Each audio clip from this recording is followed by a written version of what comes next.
அப்படின்னு சொன்ன உடனே அந்த டச்சுக்காரர்கள் பயந்து போய் சண்முகரை தூக்கி கடலுக்குள்ள போட்டுட்டு போயிட்டாங்க. கோவில்ல சண்முகர் இல்லை. சண்முகர் இல்லாமல் கோயில் எப்படி இருக்கும் நீங்கள் யோசிச்சு பாருங்க.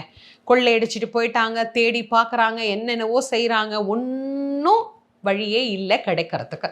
கடைசியில் வேற சண்முகர் செஞ்சிடலாம் அப்படின்னு முடிவு பண்ணி வேறொரு சண்முகருக்கு முயற்சியும் நடைபெறுகிறது. அப்பதான் முருகப்பெருமான் வடமலையப்ப பிள்ளை அப்படிங்கிறவருடைய கனவுல போய் காட்சி கொடுத்து, நானே இருக்கிறேனேப்பா, ஏன் இன்னொரு சிலையை நீங்க போய் புதுசா செய்யணும் அப்படின்னு கேட்கிறார். நீயே இருக்கிறியா சுவாமி அப்படின்னா, எங்க இருக்கிற? கடல்ல தான் இருக்கிறேன், என்னை கூட்டிட்டு போ அப்படிங்கிற. கடல்ல நான் எங்கன்னு தேடுவேன் அப்படின்னு கேட்கிறார். சமுத்திரத்துல எங்க போய் தேடுறது?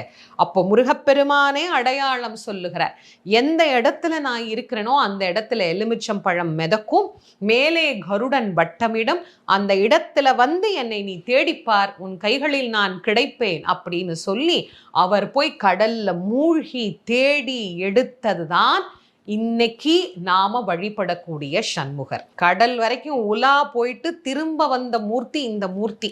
நீங்க யோசிச்சு பாருங்க, நான் எங்க